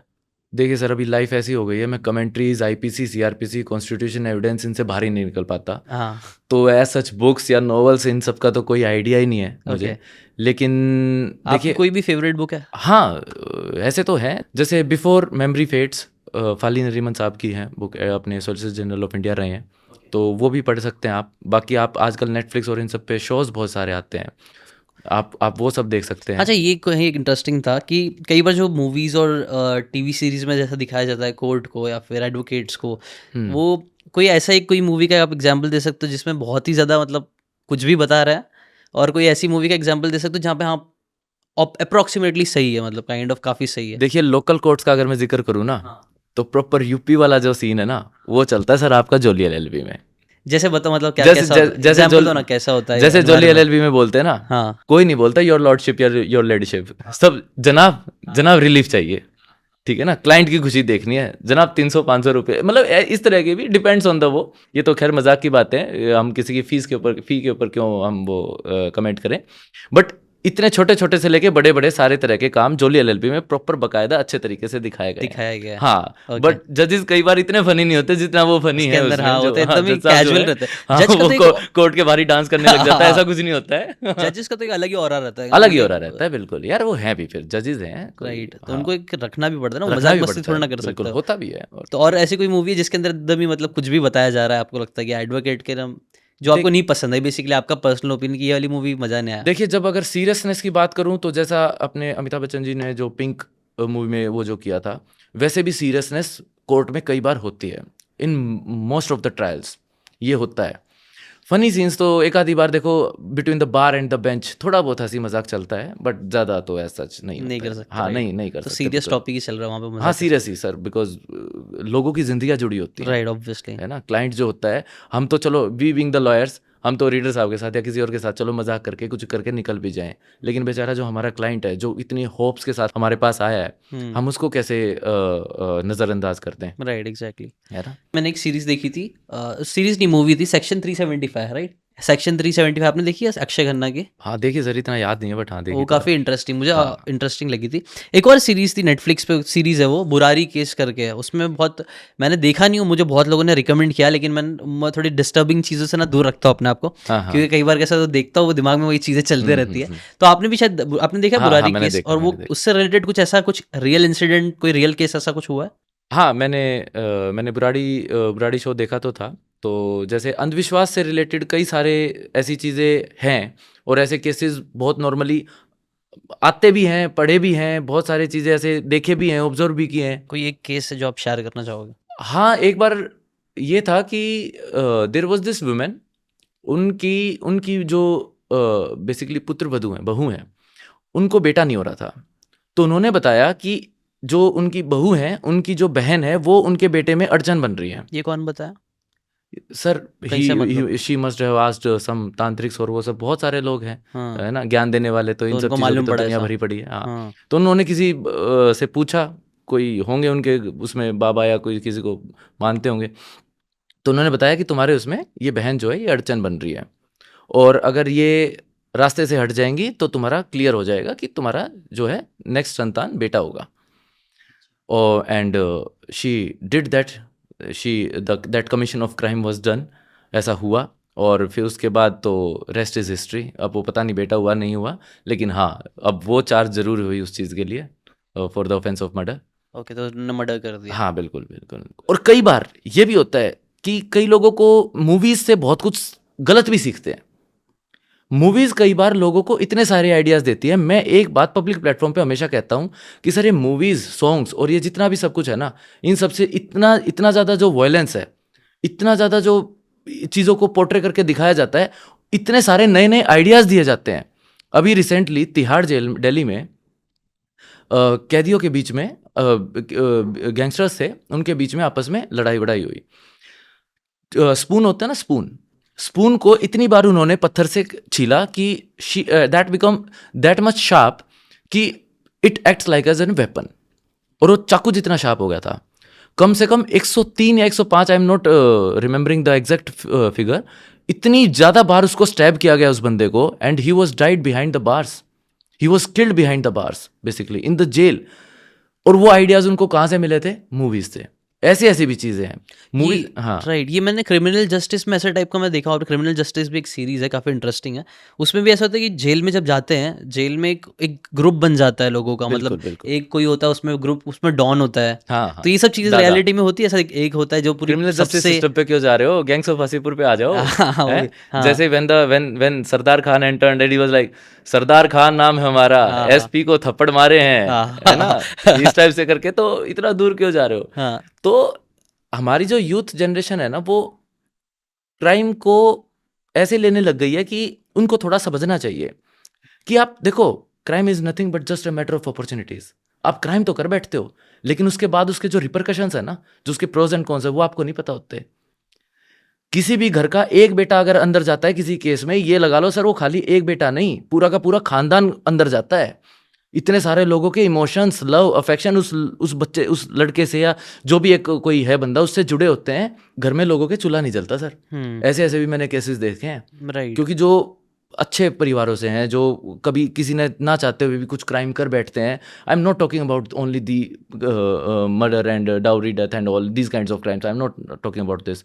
आई am talking about the corruption charges. I am talking about all other crimes which are not that heinous in nature, but crime तो क्राइम है, छोटा मोटा बड़ा जो भी है। If you are going behind the bars, तो उसमें लोगों की इतनी सारी जो अफेक्शन और वो सब लोग, जो लोगों का जो जुड़ा होता है, तो ये लगा लो everyone is affected by that. ये एक चीज़ बहुत अच्छा है, इंटरेस्टिंग पॉइंट है ये। मतलब लोगों को समझना चाहिए, वैसे समझ नहीं पाते। कई बार क्राइम कोई एक इंसान करता है, लेकिन उसका जो होता है ना कि प्रॉब्लम जो पूरे फैमिली को फेस करनी पड़ती है। मतलब सोसाइटी जज करती होगी और लोग के साथ अलग तरीके से बिहेव करती है, जो चीज़ नहीं होनी चाहिए, बट कहीं ना कहीं ये चीज़ होता है। इसीलिए आई थिंक सबको क्राइम से दूर रहना चाहिए। हाँ, दूर, ठीक बात। और उससे भी बड़ी बात, आज की जो जैसे युवा जनरेशन है, वो इन सब चीज़ों से इतना फैसिनेट होती है ना, कि जैसे लॉरेंस बिश्नोई है, एक जाने माने डॉन है। अभी रिसेंटली अपना सलमान खान को भी जेल के अंदर से ही धमकी दिए, जेल के अंदर से लाइव भी आए। तो उन लोगों की लाइजनिंग जो है ना वो अलग ही है। लेकिन आजकल के जैसे बच्चे जो हैं, छोटे छोटे बच्चे, 18 साल 20 साल के बच्चे जो क्राइम करते हैं, उनको वो फिल्मों से या फिर ये जो गॉड फादर्स होते हैं इनके, या इन लोगों से इतना सब कुछ सीखते हैं और उन जैसा बनना चाहते हैं। जो कि कई बार क्या होता है कि जैसे एक 20 साल का बच्चा है, अब उसने कोई क्राइम कर दिया and he wanted to become a gangster और इस टाइप से, और उसने कोई क्राइम कर दिया, तो एक बार वो पुलिस की नज़रों में आ जाता है ना, तो फिर वो रहता ही है। 20 साल का लड़का बालक बुद्धि होता है, ठीक है। अब वो अंदर जाएगा, उसका एक सर्कल वैसा बनेगा। अब वो सर्कल ऐसा बनेगा तो उसको वो मोटिवेट होगा वैसे ही काम करने के लिए। लाइक मेंटर्स मिल जाएंगे अंदर, या तो बेल पे, हाँ, मेंटर्स मिल जाएंगे, या तो अगर मैं कहूँ मार्गदर्शक, हाँ, वो मिल जाएंगे। हाँ, बेल पे बाहर आएगा, सपोज पैरोल पे बाहर आया, परलो पे बाहर आया, तो आके वो फिर से क्राइम करेगा। और कई बार क्या होता है कि उसके ऊपर इतने चार्जेस लग जाते हैं कि उसको ये लगा लो फिर उसकी पूरी जवानी जेल में ही जाती है। और जब जो सबसे एसेंशियल पार्ट होता है 20 से 40 साल का, जो कि आपके पूरा लाइफ बिल्डिंग रहता है, राइट, कि आपकी आगे की लाइफ कैसे होने वाली है, आपकी फैमिली की लाइफ कैसे होने वाली है, क्योंकि आपका पूरा जवानी का टाइम उसमें निकल जाता है। अब वो स्पेसिफिक टाइम अगर आप जेल में गुजार दोगे, तो 40 के बाद 41, ऐसा तो है नहीं कि 41 के बाद सुधर जाएगा। फिर वो जब वो एक वो राह, एक वो फील्ड जो चुन लेता है, तो फिर वो उसी रास्ते पे जाता है और उसी चीज़ को अपनी मंजिल मानता है। तो ये चीज़ है। अभी जैसे कि मैं एक कंटेंट क्रिएटर हूँ, मैं देखता हूँ कई सारे लोगों के हो रहा है। जैसी आपकी फॉलोइंग इंस्टाग्राम, स्पेशली इंस्टाग्राम में मैंने देखा बहुत बार होता है कि आपकी फॉलोइंग बढ़ती है, आपका कोई भी वीडियो वायरल होता है ना, उसी कुछ टाइम पे ना वो लोग एक फेक आईडी बनाते हैं, सेम मेरे ना एकदम डिट्टो मेरे जैसी बना लेते हैं। मे बी कुछ ऐप होता है, क्या होता है, आई डोंट नो। फॉलोअर्स भी आ जाते हैं और वो फॉलोअर्स से वो जितने भी मेरे फॉलोअर्स हैं उनको मैसेज करना स्टार्ट करता है कि हाय कैसे हो। अब मेरे फॉलोअर्स को लगता है कि मैंने किया, आई डोंट नो, उनको लगता है कि हाँ मैंने शायद मैसेज किया, तो वो लोग रिप्लाई करते हैं। और फिर रिप्लाई करते हैं तो वो लोग का बाकायदा एक टेम्पलेट बना हुआ रहता है कि hi how's your trade going, crypto में ट्रेड करते हो क्या। और वो लोग पूरे स्टेप बाय स्टेप है ना उनसे बेसिकली पैसा निकलवाते हैं, ट्रेडिंग में पैसे डलवाते हैं। अब ये तो मैं नहीं कर रहा हूँ, इससे मैं कई बार स्टोरी बना के भी डाल देता हूँ कि भाई मेरा फेक अकाउंट है, इस पर मत करो। लेकिन मैं कितनी स्टोरी डालूंगा, वो स्टोरी डालूंगा, तो इससे बचने का तरीका क्या है? क्योंकि कई बार लोग फेक, मतलब मैं नहीं हूँ फिर भी ऐसी मेरे नाम से चीजें जा रही है। तो सर देखिए, सबसे पहले तो मैं आपके चैनल के माध्यम से सभी यूट्यूबर्स को एक बात बताना चाहूंगा, ऑलवेज टेक अ स्टेप। कई बार आप लोग नहीं लेते हो सर, हमेशा स्टेप लेना चाहिए, हमेशा उसकी कंप्लेंट करनी चाहिए पुलिस में। ओके। जब तक आप लोगों को सबक नहीं सिखाओगे सर, लोग आपको ऐसे ही करते रहेंगे, मेरा ऐसा मानना है। ओके, ठीक है। अभी रिसेंटली कई बार क्या होता है, आपको, चलो ये तो आप फैन पेजेस की बात कर रहे हो, लोग आपके बारे में रॉन्ग इन्फॉर्मेशन इतना ज़्यादा फैला देते हैं, कुछ भी। अभी रिसेंटली ये भी आया था, Sylvester Stallone died, Sylvester Stallone died. अभी रिसेंट में ये आया कि अभिषेक बच्चन की जो बेटी है आराध्या बच्चन, कि आराध्या इज बहुत ज़्यादा बीमार हो गई हैं, आराध्या इज़ नो मोर, इस टाइप से भी लोगों की चीज़ें आने लगे। इस केस में क्या होता है, जनरली लोग क्या करते हैं कि एक डिफेमेशन सूट फाइल कर देते हैं, या इस टाइप से होता है। बट उससे भी बढ़िया तरीका होता है कि आप go for interim permanent injunction. अच्छा, जैसे ही आपके खिलाफ किसी ने कुछ डाला, सीधा कोर्ट में जाओ और एक इंटरिम परमानेंट इंजंक्शन का सूट फाइल कर दो। ओके, परमानेंटली इंजेक्ट हो जाएगा सूट वहीं के वहीं पे। जो भी आपके खिलाफ किसी ने भी कुछ डाला है तो उसको वहीं के वहीं पे उसको चीज़ को रोकना पड़ेगा, केस चलता रहेगा बाद में। Defamation that is comparatively speedier than the defamation process. अब डिफेमेशन के सर रूल्स में अगर मैं आपको जाऊंगा तो शायद 2 घंटे लग जाएंगे, वो बहुत वाइड है। लेकिन आप सबसे पहले उस चीज़ को टैकल करो ना जो आपको नुकसान पहुंचा रहा है। तो हमें ऐसा करना चाहिए। और यूट्यूब पे कई बार ये भी देखा है, मैं अभी पीछे से एक टसल भी था कि कैरी मिनाती ने कुछ बोल दिया और ये सब हो गया, किसी के खिलाफ बोला और ओपनली आके रोस्ट भी करते हैं। देखिए जो गलत है वो गलत तो है, उसके खिलाफ एक्शन तो लेना चाहिए, चाहे वो कोई भी हो, है ना। तो ये रोस्टिंग ये सब जो करते हैं वो कोई कुछ मतलब कैसे है, वो कहाँ पे आता है, वो डिफर्मेशन में सब इसमें आ सकता है? बिल्कुल, आप उसके ऊपर एक्शन ले सकते हो। आप अपना इंटरिम वो लगाओ, इंजंक्शन लगाओ उस चीज़ पे कि आज किसी भी कंसर्न पर किसी भी बंदे ने अपने चैनल पे आके किसी के भी खिलाफ कुछ बोला, चाहे वो कोई भी हो, चाहे वो फॉरेन का कोई हो, आप उसको ये इंजंक्ट करवा, आप उस वीडियो को इंजंक्शन का वो डालो और उसको वहीं पे तुरंत प्रभाव से उसको बंद कराओ। तो ये होता है जी। अभी एक रैपिड फायर करते हैं, ठीक है भाई? ठीक है जी। कोई कोर्ट रूम का मेमोरेबल मोमेंट जो आपको याद है, कोर्ट रूम का मेमोरेबल मोमेंट, सीरियस बताऊं या फनी बताऊं? जो आपको सबसे ज़्यादा याद है अच्छे से?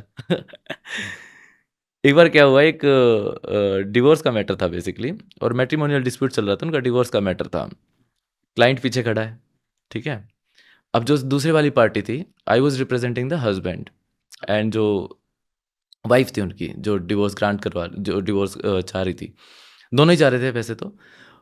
वो उस डेट पे विदाउट प्रायर नोटिस वो कुछ फोटोज ले आई that this husband is having an extramarital affair with someone else, and she legit came with the photos, और वो उस लेडी के इंस्टाग्राम प्रोफाइल से स्क्रीनशॉट लेके आ गई। अच्छा।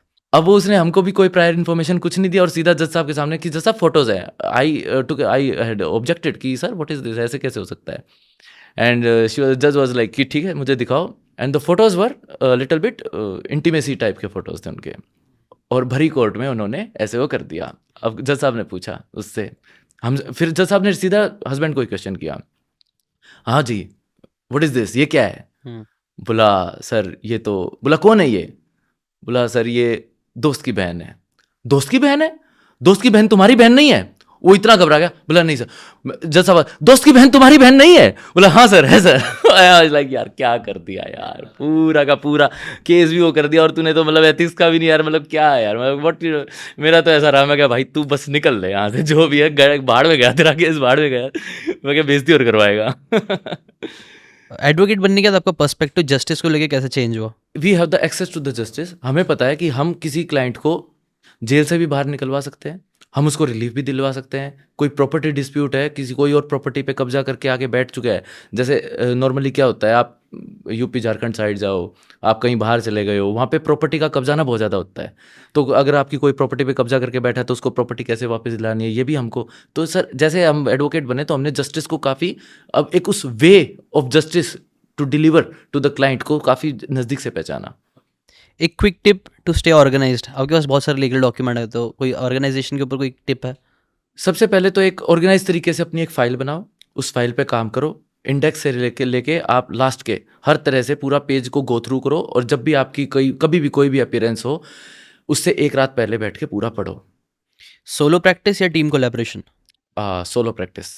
One word to describe your feeling when delivering a closing argument?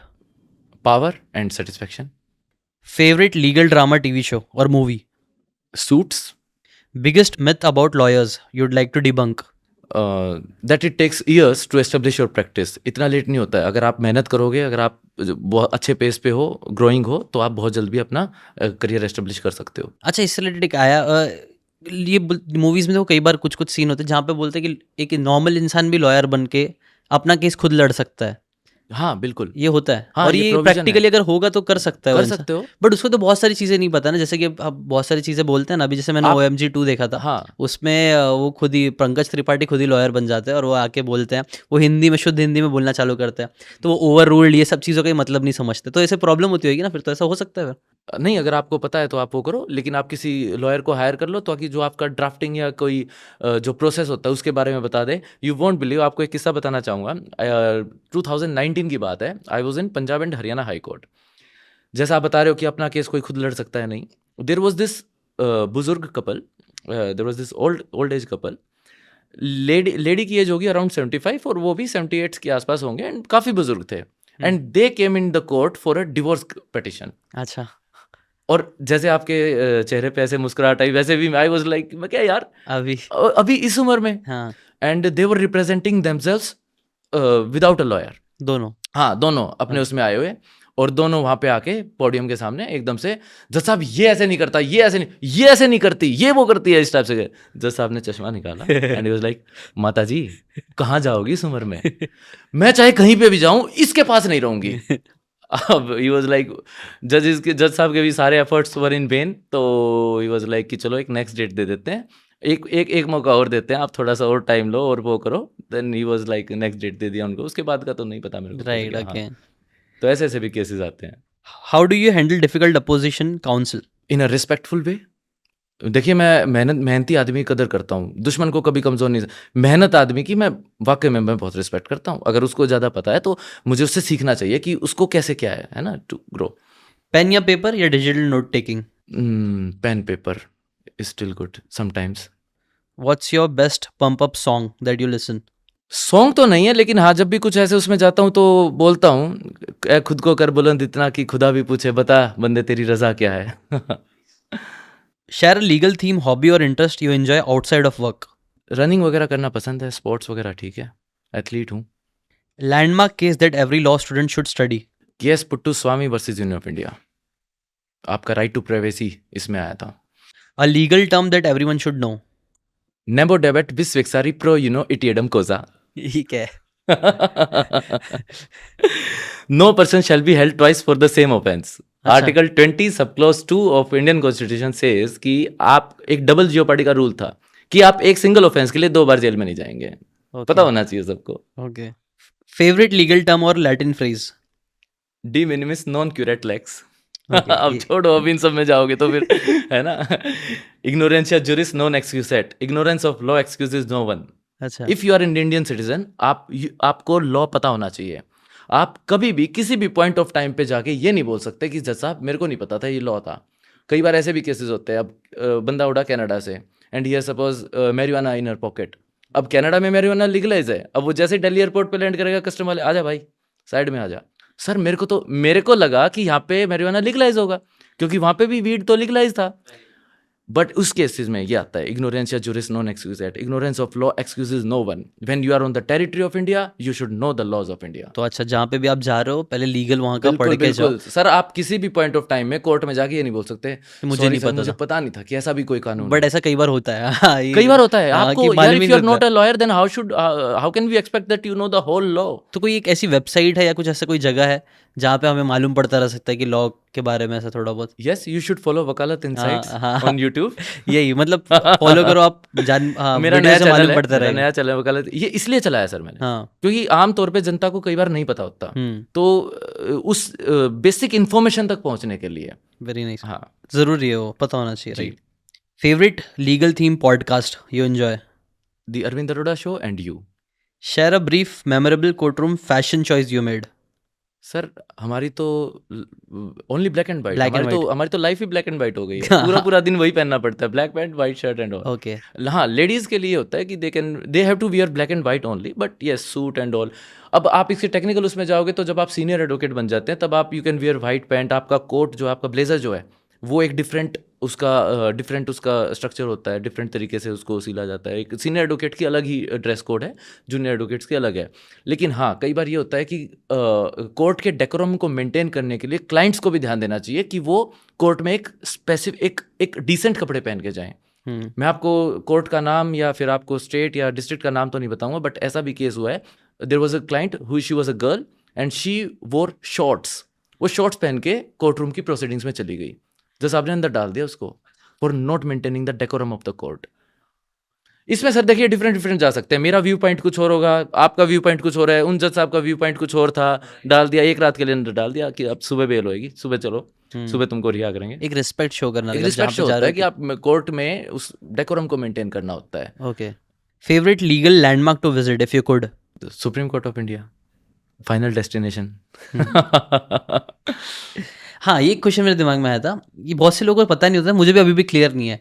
Lawyer, advocate और ऐसे अलग अलग होते हैं टर्म्स, वो अलग अलग टर्म्स किसके देखिए होता है? लॉयर तो वो होता है वन हु स्टडीज लॉ, जैसे ही आप किसी भी यूजीसी वेरीफाइड यूनिवर्सिटी में आप एडमिशन लेते हैं, आप लॉयर बन जाते हैं। अच्छा, ओके। फिर उसके बाद जैसे ही आप लॉ की डिग्री कर लेते हैं और आप एक ऑल इंडिया बार एग्जाम आपको देना होता है, या फिर आप स्टेट आईडी ले लेते हैं, and when you start practising in law then you become an advocate.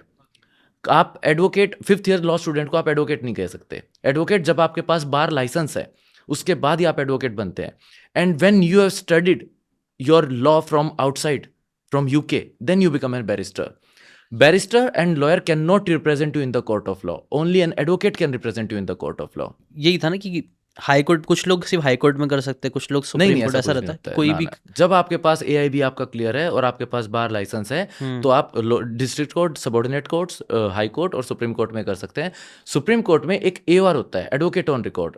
वो आप 5 ईयर्स की प्रैक्टिस के बाद आपको एक एग्जाम देना पड़ता है। उसके बाद आप अपने नाम से वकालतनामा फाइल कर सकते हैं सुप्रीम कोर्ट में, अदरवाइज नहीं कर सकते। जो AOR नहीं होते हैं वो नहीं कर सकते, जो AOR होते हैं वही अपने नाम पे वकालतनामा फाइल कर सकते हैं। हाई कोर्ट में कोई भी कर सकता है if you are a registered member. इसमें भी अलग अलग और भी कुछ टाइप्स होते हैं, जैसे कि हम लोग का भी कुछ तो केस चल रहा था प्रॉपर्टी का, तो उसमें क्लोजिंग के लिए आपको कोई दूसरा टाइप का लॉयर चाहिए होता है, जो मतलब फाइनल स्टेटमेंट। डिफरेंट होते हैं। पब्लिक PP साहब होते हैं, public prosecutor, additional advocate general of India, attorney general of India, solicitor general of India, different होते हैं। Okay, what's your ultimate goal as an advocate in one sentence? To become rich and powerful.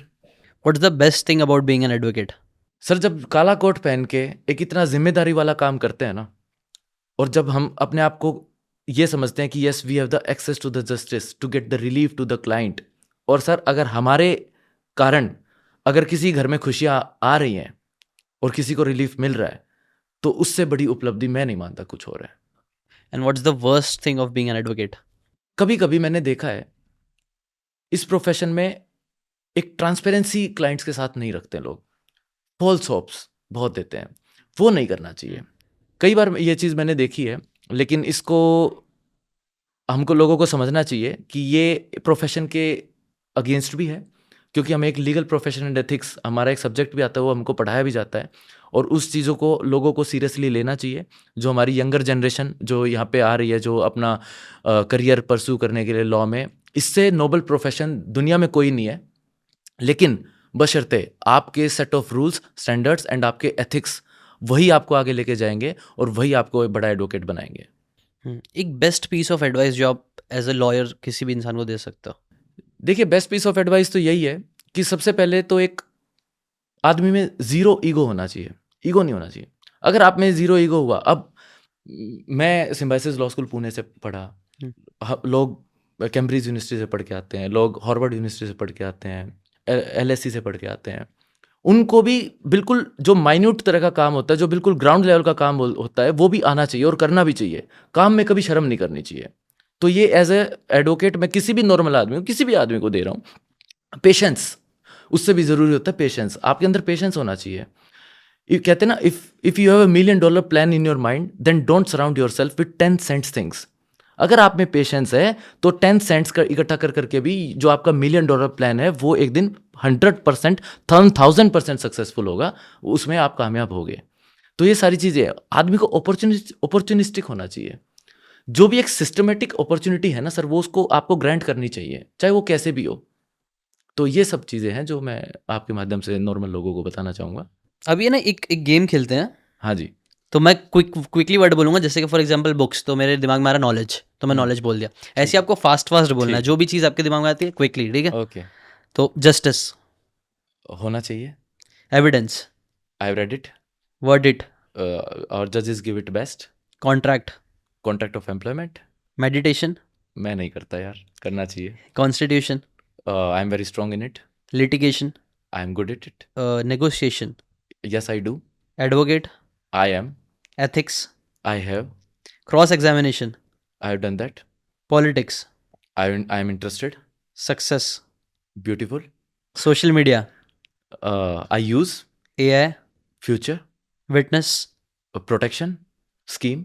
wealth, Everyone should have. self development, You should focus on it. politicians, I want to become that. police, I respect that. jail. I have visited lot of times. I told you, मैं और मेरी जो fiance है, हमारा कई बार तो lunch Tihar jail के बाहर, रोहिणी जेल के बाहर या गुड़गांव जेल के बाहर मौसम अच्छा हुआ तो गाड़ी के बाहर बोनट पे, अदरवाइज गाड़ी के अंदर बैठ के एसी चला के गाड़ी के अंदर बैठ के होता है।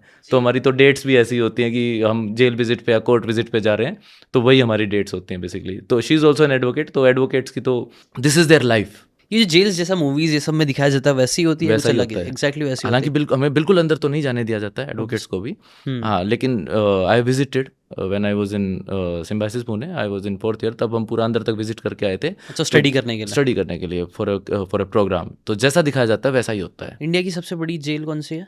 इंडिया की देखिए एज अ टर्म ऑफ उस पे तो बताऊँ तो, लेकिन central jail Mumbai, Yerawada jail Pune, Tihar jail, ये काफ़ी बड़ी जेल है। तो सबसे बड़े बड़े क्रिमिनल्स को कहाँ डालते हैं मतलब? Depends on the crime where they have done. हाँ, तो अगर किसी ने मुंबई में क्राइम किया तो मुंबई में डालेंगे। ऐसा मतलब पॉपुलर तो तिहाड़ जेल का नाम बहुत सुनाई देता है ना, ये मूवीज वूवीज में लिया जाता है कि वो उसमें डाल दिया है आपको। तो ऐसा कुछ होता है, जेल टू जेल भी फर्क पड़ता है क्या, ऐसा कुछ होता है? देखिए, जेल में सबसे ज़्यादा ध्यान उनको ये दिया जाता है, पुलिस बेसिकली जेलर साहब ये ध्यान देते हैं कि वहाँ पे गैंग्स ना बने, क्योंकि हर जेलर साहब यही चाहता है कि उसकी जेल में शांत माहौल हो, कोई अपनी उसमें वो नहीं चाहते, बिकॉज जवाबदेही तो हर किसी के प्रति बनती है। तो वो उस चीज़ को पूरे एक सिस्टमेटिकली चलाते हैं और वैसे ही रहते हैं। अभी एक थोड़ा शिफ्ट करके मनी पर्सपेक्टिव से बात करते हैं। मैंने आपका एक वीडियो पे देखा था जिसमें आप बात कर रहे थे, तो एक एडवोकेट कैसे कैसे उसके सोर्सेज ऑफ रेवेन्यू क्या क्या होते हैं, वो किस किस तरीके से पैसे कमा सकता है और कितना तक कमा सकता है? देखिए, सबसे पहली बात बेसिकली, एडवोकेट कभी भी office of profit apart from advocacy नहीं खोल सकता। If you are a practising advocate तब आपको प्रैक्टिस ही करनी है। लेकिन हमारे एडवोकेट्स एक्ट 1961 में बहुत सारे रूल्स ऐसे गिवन है जो ये बोलते हैं कि आप एडवोकेट हो और आप कुछ और काम नहीं कर सकते, आप कोई बिजनेस, कोई ऑफिस ऑफ प्रॉफिट नहीं कर सकते, क्योंकि since this in itself is a noble profession. But yes, जैसे I am an author also, I have written books, तो उससे मेरा रॉयल्टी आता है। बट एडवोकेट्स एक्ट 1961 ने कभी नहीं लिखा कि आप बुक नहीं लिख सकते। A lot of lawyers have written books and they do write, and every lawyer, every advocate should write books. लिखना चाहिए उनको, जितना लिखोगे उतना फर्निश होगे। आप एज अ टीचर जा सकते हो, लेकिन हाँ, उसमें एक कंडीशन ये है कि आप एक दिन में 3 घंटे से ज़्यादा क्लासेस नहीं ले सकते। अच्छा, 3 घंटे से ज़्यादा क्लासेस लिया तो आपका एडवोकेसी का जो बार लाइसेंस है वो रद्द हो जाता है। तो ये सब चीज़ें ये लॉयर्स में, लेकिन आपने मतलब वो वीडियो में बताया था ना कि हियरिंग के चार्जेस होते हैं, इसके चार्ज होते हैं, वो अलग अलग टाइप के चार्जेस डिफरेंट चीज़ें होती हैं। हाँ। कई बार रिटेनरशिप फीस होती है, कई बार आर्ग्यूमेंट फीस होती है, कई बार ये भी देखा जाता है कि सपोज आप पैलेडियम मॉल में हो, आप पैलेडियम मॉल के मालिक हो, आपके ऊपर कोई सिविल सूट या किसी भी तरह के कोई चार्जेस या किसी भी तरह के कोई सूट चल रहे हैं, आपने मेरे को हायर किया या किसी भी लॉयर को हायर किया मुंबई में, एंड यू आर लाइक कि आप मेरे किसी भी मैटर में प्रेजेंट नहीं होगे, आप मेरे किसी भी मैटर में दूसरी ऑपोजिट काउंसिल नहीं बनोगे, वो होती है रिटेनरशिप फीस। कई बार एंगेजमेंट फीस होती है, जो आप लॉयर को एंगेज करने के जो फीस चार्ज करते हो। कई लॉयर्स ऐसे होते हैं, जैसे I don't want to name, लेकिन जो 25-25, 30-30 लाख एक सिंगल हियरिंग के लेते हैं, तो ऐसे भी लॉयर्स हैं। हाईएस्ट आपको लगता है कितना अचीव किया जा सकता है lawyer? Highest depends on the clients wealth and depends on the case and depend on the lawyer कि आप लॉयर किसको हायर कर रहे हो। अब सर ऐसे भी लॉयर्स हैं जो स्पेशली लंदन से लेके फ़्लाइट लेके आते हैं दिल्ली, उनके यही होते हैं, उनकी कंडीशंस ही यही, उनकी फ़ी यही है कि आप हम आएंगे आपके लिए, आप 25, 30, 50 लाख जितना भी है पर हियरिंग का, उतना चार्ज हमको, आप हमारा इतना चार्ज रहेगा, आप वो आओ, हमें बिजनेस क्लास की टिकट चाहिए आने जाने की, दी होटल ललित या JW में हमें रूम चाहिए, एंड अगर उस डेट पे जज साहब एब्सेंट हो गए हाँ। या नहीं आए, हाँ, या जज साहब लंदन चले गए घूमने के लिए, ठीक है, हाँ। तो पैसा तो देना पड़ेगा, फी तो देनी पड़ेगी क्लाइंट को। राइट। ऐसे भी केसेस हैं। अच्छा, मैंने इसे सुना था कि one of the most powerful लोग जो होते हैं वो सुप्रीम कोर्ट के एडवोकेट्स होते हैं, तो ये बात कितनी सच्चाई है, क्या है, ऐसा होता है ऐसा कुछ? देखिए सर, एडवोकेट तो हर एडवोकेट पावरफुल है। हाँ, नहीं मतलब वो बोलते ना कि दे डोंट केयर अबाउट, वो पुलिस से नहीं डरते, पॉलिटिशियन से नहीं डरते, ऐसा मतलब मैंने कोई तो वीडियो में ही देखा था कि उसके अंदर ऐसा था कि सुप्रीम कोर्ट के जो नहीं, ऐसा कुछ होता है, ऐसा कुछ नहीं है, हवा है बस। डरते तो डिस्ट्रिक्ट कोर्ट के लॉयर भी नहीं है। नहीं डरते किससे, ना जी ना। सबका अपना वो रहता है, क्योंकि आपको वो लॉ पता है ना, तो फिर वी नो द लॉ ना। हाँ। डरता कोई नहीं है, और क्यों डरे, जब कुछ गलत नहीं किया तो क्यों डरे, राइट, है ना। लेकिन हाँ, कभी भी कानून को अपने हाथ में मत लो, फिर है डरना ना। पड़ेगा। हाँ, नहीं, फिर तो डरना भी पड़ेगा। हाँ। अब आप जाने लग रहे हो ट्रैफिक लाइट पे, ट्रैफिक वाले ने पकड़ लिया और आप अपना एडवोकेट का स्टिकर दिखा के और आप अपना वो कर रहे हो, that is wrong, you are not above the law. लेकिन डरेंगे क्यों? क्योंकि शायद अपना डीसी साहब एसपी साहब से ज़्यादा तो लॉ हमने पढ़ रखा होगा। हाँ ये भी तो बात है ना, तो या हम थोड़ा ना डरेंगे, वो हमसे पूछते हैं कि क्या है कि क्या इसमें क्या किया जाए या कैसा क्या हो, क्या बट इसका एक प्रोविजंस हैं। वो तो मिलता ही होगा, एक रिस्पेक्ट और एक वो तो मिलता है कि एडवोकेट है तो उनसे दैट्स थोड़ा वाई सा this is the noble profession and that's why आप यू वॉन्ट बिलीव हमारी यंगर जनरेशन इसमें इतनी ज़्यादा आने लग रही है। एक साल में कम से कम, आप AIB के जो एग्ज़ाम है ना, एक साल में कम से कम 3 से 4 लाख लोग पास आउट होते हैं। तो ये इतना ट्रेंडिंग प्रोफेशन है आज के दिन, इतना ज़्यादा, क्योंकि they know their rights, they know कि हमें किस प्रोफेशन में सबसे ज़्यादा पैसा है, पावर है, रिस्पेक्ट है, वेल्थ है, सब चीज़ें हैं इसमें। राइट।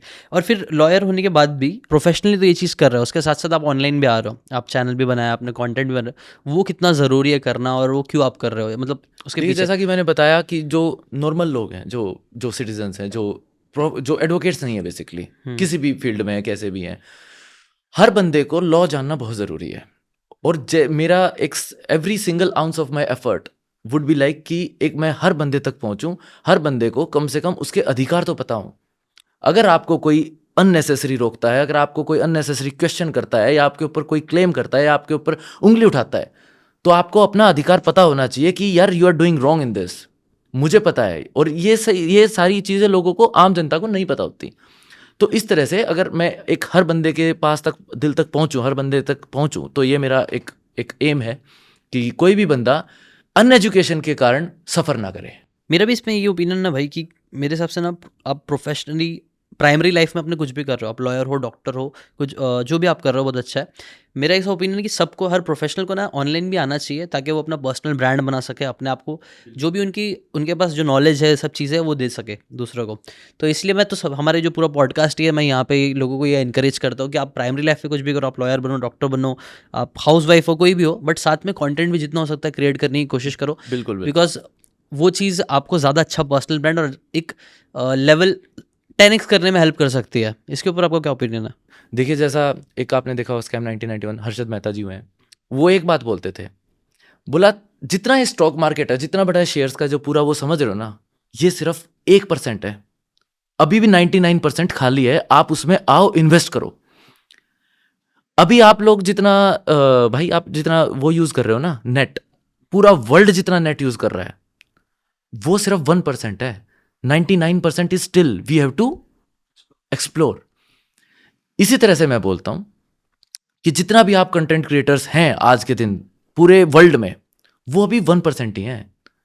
सबको बनना चाहिए, सबको आना चाहिए, सबको ऑन एयर आना चाहिए, सबको लाइव आना चाहिए, सबको कुछ ना कुछ अपना, हर बंदे के पास अपना एक ज्ञान होता है।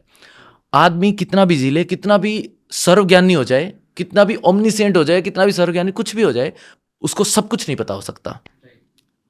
हर बंदे को, हर किसी को किसी न किसी चीज़ पे, किसी न किसी, मेरे दादाजी स्वर्गीय चौधरी उदय सिंह नंबरदार, वो एक बात बोलते थे, बोला बेटा आदमी, हरियाणवी में बोलते थे, थोड़ा लेमन लैंग्वेज में बोलूँगा, बेटा आदमी मरने न मर जाए लेकिन सीखता रह जाए। पूरी उम्र सीखता रहता है आदमी, उसकी भले ही डेथ हो जाए लेकिन पूरी उम्र सीखता रहता है। कभी भी आदमी को पूरा ज्ञान नहीं हो सकता लाइफ में। इसलिए आप कंटेंट क्रिएटर से जितना ज़्यादा ज्ञान, जितना ज़्यादा आप नॉलेज प्रोवाइड करा सकते हो ओपन वर्ल्ड को, उतना कराओ। जजेस बहुत कम है इंडिया में, ये चीज़ कितनी सच है और इससे रिलेटेड क्या ओपिनियन, बढ़ना चाहिए, कैसे बढ़ सकते हैं? नहीं, जजेस तो वाकई में बहुत कम है। अभी अगर जजेस का पूरा, अभी जैसे पेंडिंग केसेस की बात करूँ तो कम से कम 5 करोड़ के आसपास केसेस पेंडिंग है, और उन पे कुछ अराउंड 30,000 के आसपास जजेस होंगे। इतना ज़्यादा वर्क प्रेशर है जजेस के ऊपर, हमारे पुलिस सिस्टम के ऊपर, हमारी जुडिशरी के ऊपर, कि यू वॉन्ट इवन बिलीव। तो उन सब चीज़ों के लिए, करने के लिए हमको ज़्यादा से ज़्यादा जजेस की नियुक्ति करनी चाहिए, और ज़्यादा से ज़्यादा पुलिस वालों की वो करना चाहिए, ताकि एक स्पीडी वे में काम हो सके। क्योंकि मैं यही नोटिस करता हूँ ना, बहुत सारे जो छोटे मोटे केसेस होते हैं उस पर तो ध्यान दे ही नहीं पाते, क्योंकि इतने बड़े बड़े केसेस पड़े हुए हैं। पुलिस इतनी बड़ी बड़ी चीज़ों में लगी रहती है कि छोटा ये गलत काम करा, इसको डंडा मारो, भगाओ इसको, तभी तो पेंडिंग केसेस पड़े रहते हैं। क्योंकि बोले इतनी बड़ी बड़ी चीज़ें, इधर पे मर्डर चल रहा है, इसके ये छोटे मोटी चीज़ें पे क्या हम लोग करते बैठे, कितना टाइम इन्वेस्ट करेंगे?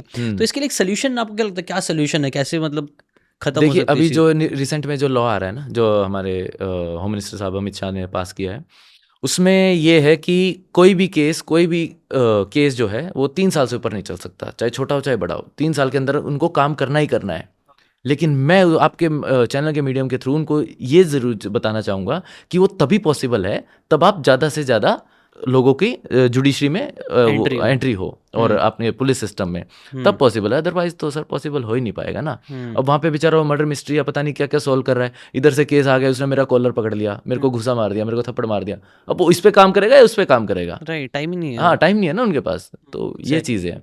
तो वही है कि आज के दिन जो हमारी इसमें हमारी यंग जनरेशन बहुत अच्छी पढ़ी लिखी आने लग रही है, यंग जनरेशन बहुत हेल्प भी कर रही है। आप न्यू जजेस अपॉइंट करो, आप उसका जो जैसे 5 ईयर लॉ ग्रेजुएट्स होते हैं, उसके बाद वो जजेस का एग्ज़ाम होता है, जब आप सीधे डायरेक्ट सिविल जज और जुडिशियल मजिस्ट्रेट बन सकते हो, वो सब करो। नए लोग हमारे एडवोकेसी में इतने सारे आने लग रहे हैं जो न्यू कमर्स हैं, तो उनको तो मैं एज अ सीनियर ब्रदर मैं यही बताना चाहूँगा कि फील्ड में आओ, मेहनत करो। सफ़र थोड़ा सा मुश्किल है, लेकिन इसका फ्रूट बहुत मीठा है। अब उसमें भी ये है कि जो न्यू जनरेशन आजकल जो हमारे जूनियर्स हैं वो इतना अच्छा करने लग रहे हैं आज की उसमें। अब वो टिपिकल माइंडसेट जो वो था ना पहले का कि जब तक 5-10 साल तक आप नहीं करोगे प्रैक्टिस, तब तक आपकी प्रैक्टिस नहीं चलेगी। मेरे से इनफैक्ट कई लोग पूछते हैं कि सर कैसे करें, कि भैया क्या करें, ये वो नहीं हो पा रहा है। बहुत फ्रस्ट्रेटिंग होता है, हमारे लिए भी हुआ, ऐसी बात नहीं है। मैं ये नहीं कहूँगा कि हम बिल्कुल दूध के धुले में, हमने भी बहुत चीज़ें देखी। और स्टिल देखो, ये फील्ड तो ऐसी है कि स्ट्रगल आपका कभी पीछा नहीं छोड़ेगा। अगर आप स्ट्रगल करते रहोगे तो आप लाइफ में आगे बढ़ोगे। ये तो इस प्रोफेशन का मूल मंत्र आप आज से लिख के ले लो। लेकिन हाँ, जो हमारे न्यू जनरेशन्स जो लॉयर्स आ रहे हैं, आप लोगों को लोग आपको इतना डिमोटिवेट करेंगे, आप खुद के ऊपर डाउट करने लग जाओगे कि यार नहीं चल रहा, नहीं हो रहा, ये हो रहा है। कभी किसी महीने एक भी केस नहीं आया, कभी किसी महीने आपको 5-7 केस आ गए। तो ये फ्लो जो है ना, लेकिन कंसिस्टेंसी और परसिस्टेंस आपको कभी हारने नहीं देगा। अगर आप मेहनत करते रहोगे तो एक दिन पक्का आपको सक्सेस मिलेगी। और जब आप उस लेवल पे पहुंच जाओगे, देन फिर तो स्काई इज द लिमिट। जितना ज़्यादा इस प्रोफेशन को डिग करोगे, उतना ही ज़्यादा निखर के आओगे। यही चीज़ मैं अपने छोटे भाई बहन जो मेरे आने वाले हैं टाइम पे, उनको मैं बताना चाहूँगा। और जो अभी अपने 1728 लॉ कॉलेजेस में जो लाखों बच्चे पढ़ रहे हैं, मैं उनको यही बताना चाहूँगा कि ये नोबल प्रोफेशन का मज़ा और चस्का इतना अच्छा है कि अगर एक बार आप इसको चखोगे ना, तो you will not regret it. ये आपको वहाँ लेके जाएगा जहाँ पे कोई और चीज़ नहीं लेके जा सकती। कोई एक फाइनल पीस ऑफ मैसेज आप देना चाहोगे, जस्ट टू एंड दिस? बस यही है, ज़िंदगी में आगे बढ़ो, मेहनत करो, खुद के ऊपर कॉन्फिडेंस लाओ, और किसी भी चीज़ में कर गुजरने की एक हिम्मत, क्षमता अपने अंदर रखो। पॉजिटिव रहो, माँ बाप से प्यार करो, बड़ों का आदर करो, और अपनी लाइफ अपने हिसाब से और खुशनुमा तरीके से जियो। दैट्स वेरी नाइस, बहुत अच्छा मैसेज था। आई थिंक मैंने डिस्क्रिप्शन में लिंक दे दूंगा, सागर जी के सारे लिंक्स, आप जाके वहाँ पे उनको फॉलो कर सकते हो। भाई कंटेंट भी बना रहे हैं, लीगल चीज़ों से रिलेटेड चीज़ें बता रहे, तो आप उन्हें ज़रूर फॉलो करना। थैंक यू सो मच भाई अपना टाइम देने के लिए, प्रेशियस टाइम, बहुत अच्छा लगा। लॉ से रिलेटेड काफ़ी सारी इंटरेस्टिंग बातें पता चली। अगर आपको और भी कोई कमेंट होगा तो आप कमेंट सेक्शन में ज़रूर डालना, हम ट्राई करेंगे आपको रिप्लाई करने का, या फिर कभी और वापस से हम सागर भाई से मिलेंगे तो मैं उसका क्वेश्चन ज़रूर करूँगा आपके बिहाफ में। थैंक यू सो मच भाई अपना टाइम देने के लिए, it was a pleasure. Thank you.